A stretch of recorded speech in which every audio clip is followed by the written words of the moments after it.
Been a tremendous week here, as always, as we transition to a huge story in the world of college sports. A group of U.S. senators introduced new and wide-sweeping legislation Wednesday that aims to address many current issues in college sports. Some of the new rules proposed include one-time transfer rule, a maximum 5 years of athlete eligibility, prohibiting former pro athletes from playing in college sports. That seems obvious. Prohibits schools from poaching a coach from another school during the sports season. So with all that in mind, let's welcome in Paul Finebaum. Paul, thank you for your time. Do you like what you're seeing and hearing from this new college sports bill? Not really. This is the Lane Kiffin bill presented by Ted Cruz. And while there's a lot of good things in there, and I'll spare the nation from falling asleep going through every one of them, there's also so many restrictions that I don't know how you stop all these things, because right now everything in college athletics is about going to your neighborhood judge and having him save your star's eligibility. And unless there is a sweeping antitrust part of this, and it's a very narrow one, I don't think it will matter. And quite frankly, just not to circumvent the conversation, but it is almost June. This is an election year, and I do not believe this bill is going to get very far. Stephen A.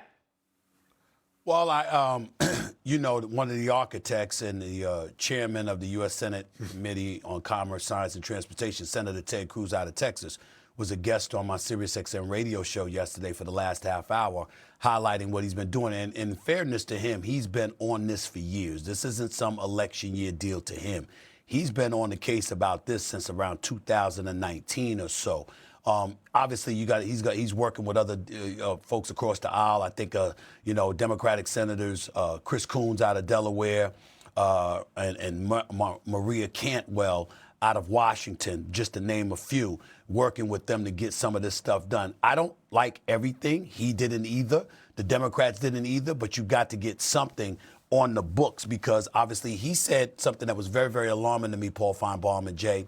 He said that if we don't get something done to rein this in, he thinks that at least 25 to 50 universities would pretty much be extinct within the next 3 to 5 years.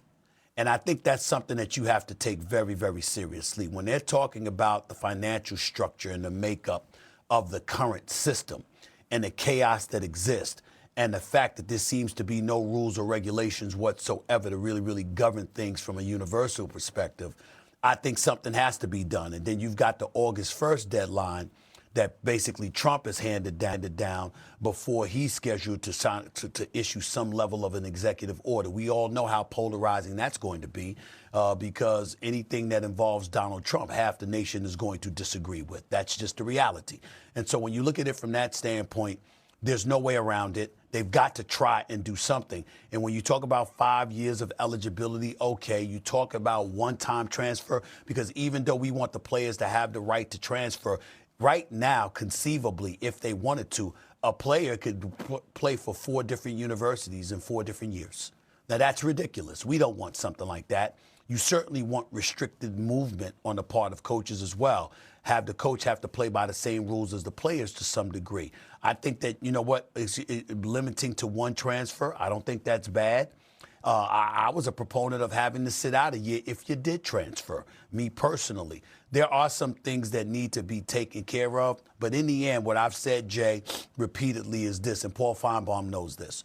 The chaos that exists, I think it's been on purpose. NCAA wanted it that way because they've been starving for government intervention. They want the government involved. They want to hide behind the government to get away with some of the stuff that they've gotten away with in the past. And so the only way to pull that off is to allow the chaos. But we need to understand why. There's a conservative justice appointed by Trump by the name of Brett Kavanaugh who called out the NCAA for their actions and their engagement in exploitation. And that's really what spearheaded all of this. So, Paul, I don't know if anything will get done, but I do think there's a chance something will get done.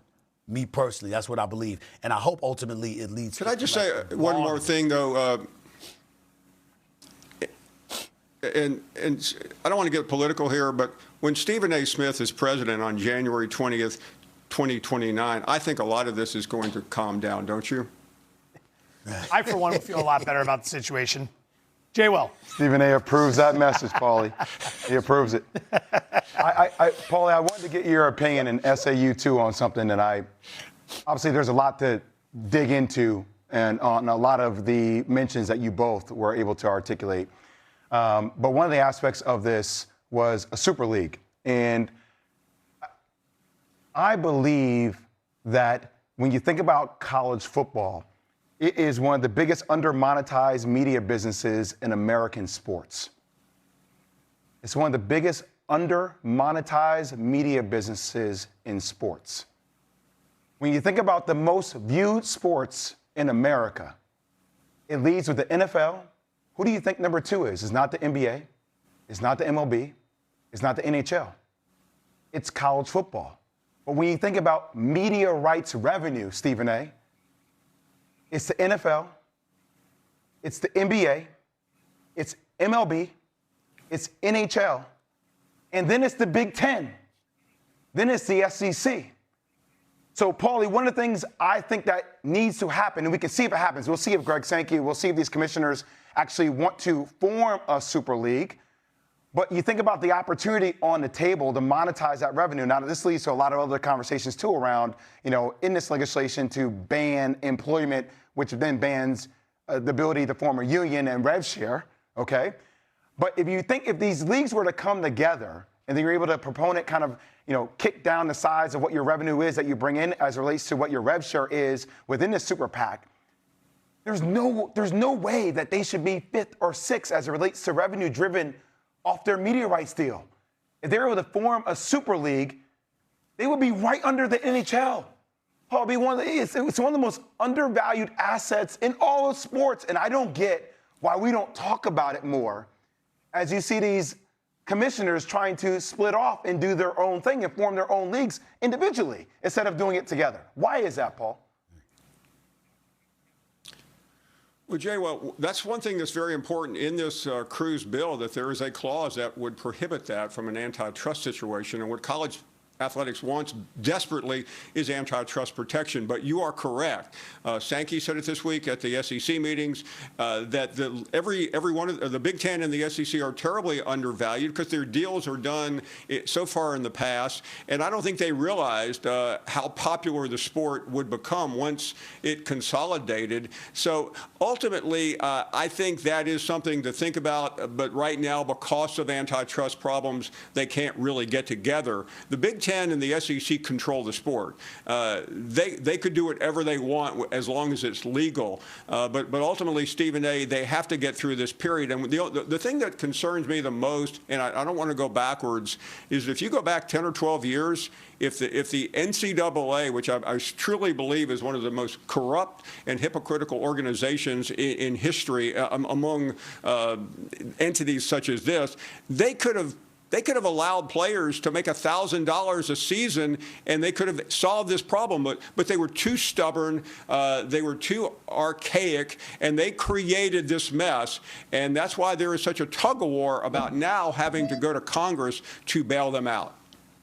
I was limited, Jay, and Paul. He gave me a full half hour, Senator Ted Cruz, yesterday. And just in the interest of full disclosure, what I've wanted to do always was have him and Cory Booker on together. Cory Booker is the Democratic senator out of New Jersey. Obviously, Ted Cruz is the Republican out of Texas.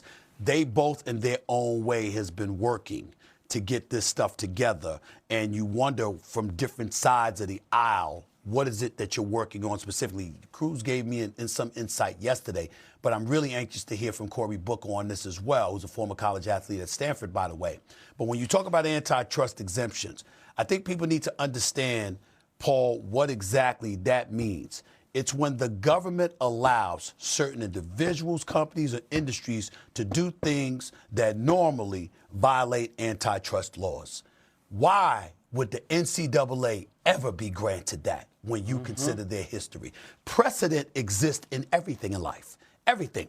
You get arrested, you go to court. You could act like your past transgressions don't matter, but when you go before that judge is going to look at your track record too now. And if they see that there's a pattern, you know what? The penalty coming down the pike may be more severe than it would have been had you been a first-time offender, of course, depending on the crime that's committed.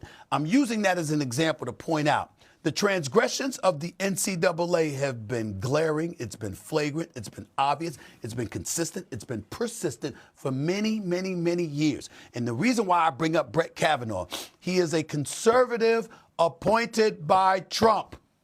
And nobody in their right mind would have ever thought that he would have called out the NCAA.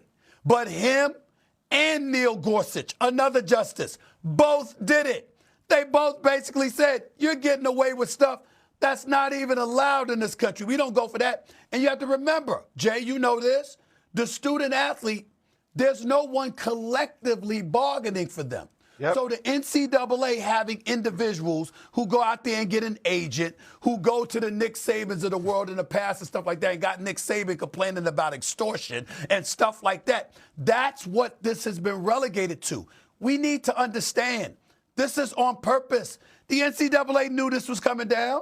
They knew it was going to be like this. They wanted this. They wanted this chaos for the sole express purpose of the government saying, we got to get involved so these folks will do the right thing. That's what this is about. And that's why the president is very important in this sense. He wants to ingratiate himself into the proceedings, but he does have a sports background. He hosted events, and we got to give credit where credit is due in that regard. He can't let them get away with that.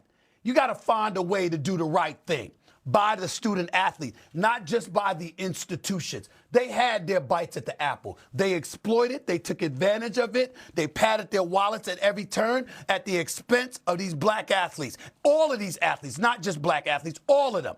And you can't let that happen again. That's the bottom line. You cannot let that happen again. You can't give the NCAA that power. That's why they're going to break away.